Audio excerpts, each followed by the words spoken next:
Chào mừng mọi người đến với sân khấu kiến thức. Hôm nay, chúng ta sẽ khám phá một rapper cực chất của mẹ thiên nhiên núi lửa. Quái vật có thể ngủ yên hàng nghìn năm rồi bất ngờ thức giấc khuấy đảo cả thế giới.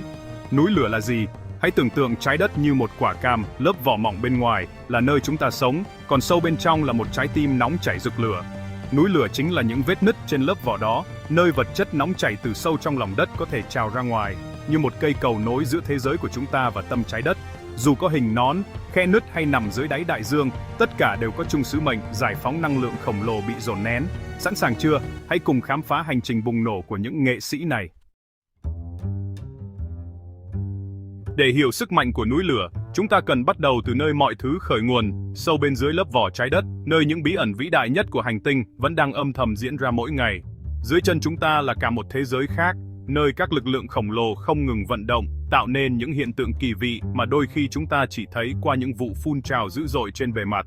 Hãy cùng đột nhập vào hậu trường sâu dưới chân mình, nơi mà mỗi cm đất đá đều ẩn chứa những câu chuyện hàng triệu năm tuổi. Khi ta nhìn xuống mặt đất, ít ai hình dung được rằng bên dưới lớp đất mong manh ấy là một hệ thống phức tạp, liên tục thay đổi và vận động. Trái đất của chúng ta được cấu tạo từ nhiều lớp khác nhau. Ngoài cùng là lớp vỏ mỏng, chỉ dày khoảng 5 đến 70 km, được ghép lại từ các mạng kiến tạo khổng lồ như những mảnh ghép của một trò chơi xếp hình khổng lồ. Những mạng này không đứng yên mà luôn di chuyển, va chạm, tách rời hoặc trượt lên nhau, tạo ra động đất, núi lửa và cả những dãy núi hùng vĩ. Ngay bên dưới lớp vỏ là lớp mantle, nơi được ví như phòng thủ của núi lửa. Ở đây, đá không còn cũng như trên bề mặt mà trở nên quánh rèo, giống như mật ong nóng chảy, liên tục chuyển động chậm rãi. Lớp mantle này dày tới gần 2.900 km, chiếm phần lớn thể tích của trái đất và là nơi lưu giữ nguồn năng lượng khổng lồ cho các vụ phun trào núi lửa. Nhiệt độ ở đây có thể lên tới 1.000 đến 3.700 độ C, cùng với áp suất cực lớn, khiến đá bị tan chảy thành magma, một hỗn hợp nóng chảy của đá, khí và khoáng vật. Magma này chính là nguyên liệu thô cho mọi vụ phun trào núi lửa mà chúng ta từng chứng kiến. Điều đặc biệt là magma nóng hơn và nhẹ hơn các lớp đá xung quanh, nên nó luôn tìm cách nổi lên phía trên, len lỏi qua các khe nứt nhỏ nhất trong lòng đất. Quá trình này diễn ra âm thầm chậm rãi, nhưng lại vô cùng mạnh mẽ, có thể kéo dài từ hàng nghìn đến hàng triệu năm. Hãy tưởng tượng một nghệ sĩ underground, ngày đêm tích lũy năng lượng, chờ đợi thời khắc bùng nổ. Magma cũng vậy, nó âm thầm di chuyển, tích tụ dưới các lớp đá, chờ đợi một cơ hội để phô diễn sức mạnh tiềm ẩn của mình. Đôi khi, quá trình này kéo dài lâu đến mức vượt qua cả tuổi thọ của nhiều loài sinh vật trên trái đất. Khi magma tích tụ, áp suất và nhiệt độ trong lòng đất tăng dần. Các khí hòa tan trong magma như hơi nước, CO2, SO2 cũng bị dồn nén, tạo thành một quả bom năng lượng khổng lồ. Những khí này không chỉ góp phần làm tăng áp suất mà còn quyết định tính chất của vụ phun trào, dữ dội hay êm dịu, bùng nổ hay rỉ ra.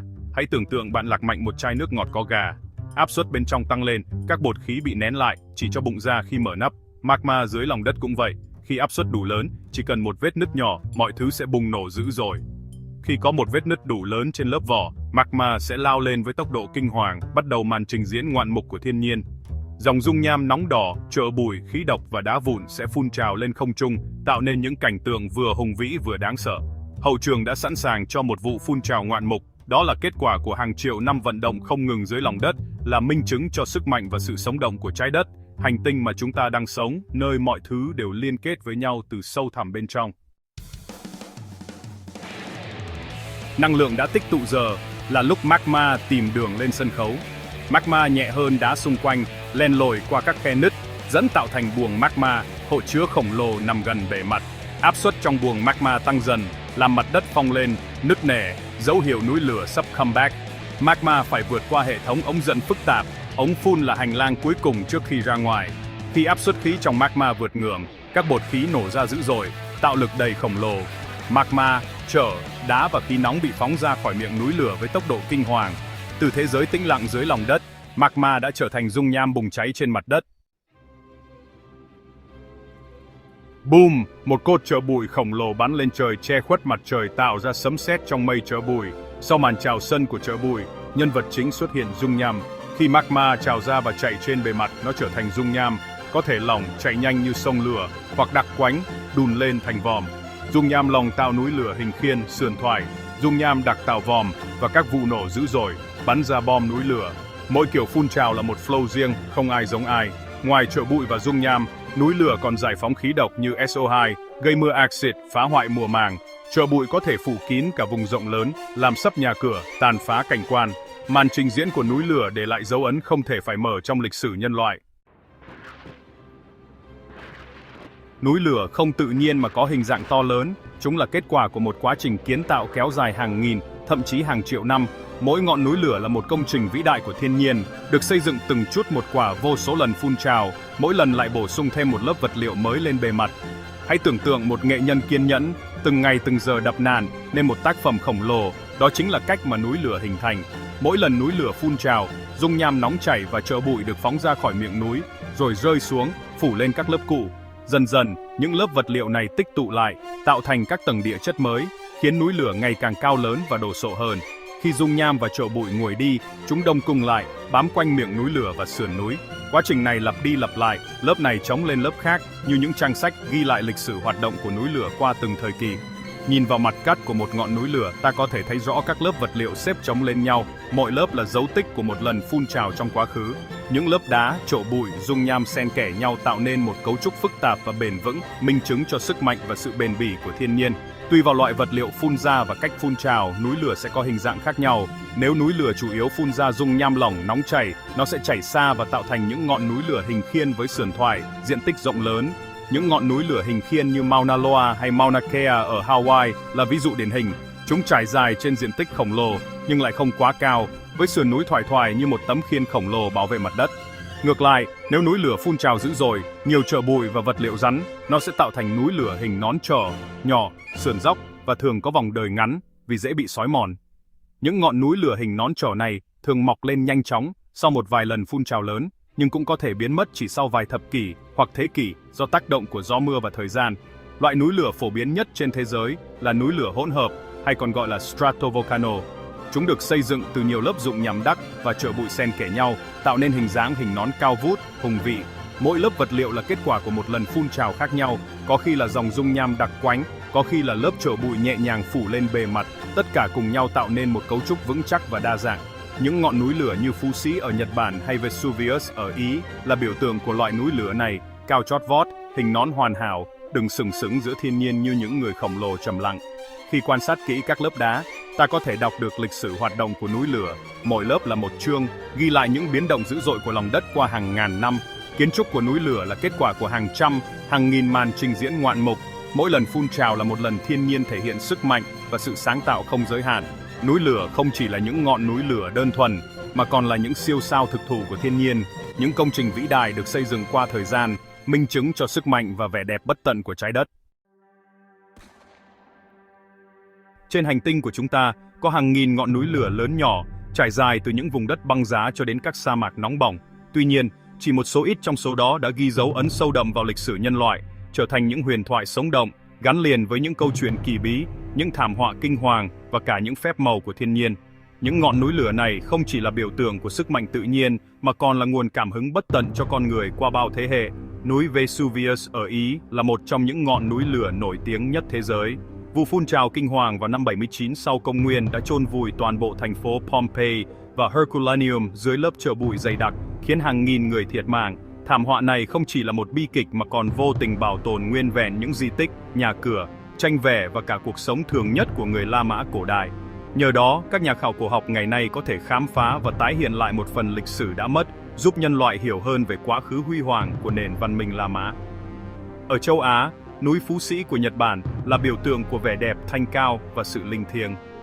Đỉnh núi phủ tuyết trắng quanh năm, soi bóng xuống những hồ nước trong xanh, tạo nên khung cảnh thơ mộng, làm say lòng bao thế hệ nghệ sĩ, thi sĩ và nhiếp ảnh gia. Dù là một núi lửa đang hoạt động, Phú Sĩ vẫn được người Nhật tôn kính như một vị thần, là nguồn cảm hứng bất tận cho nghệ thuật, văn hóa và tín ngưỡng.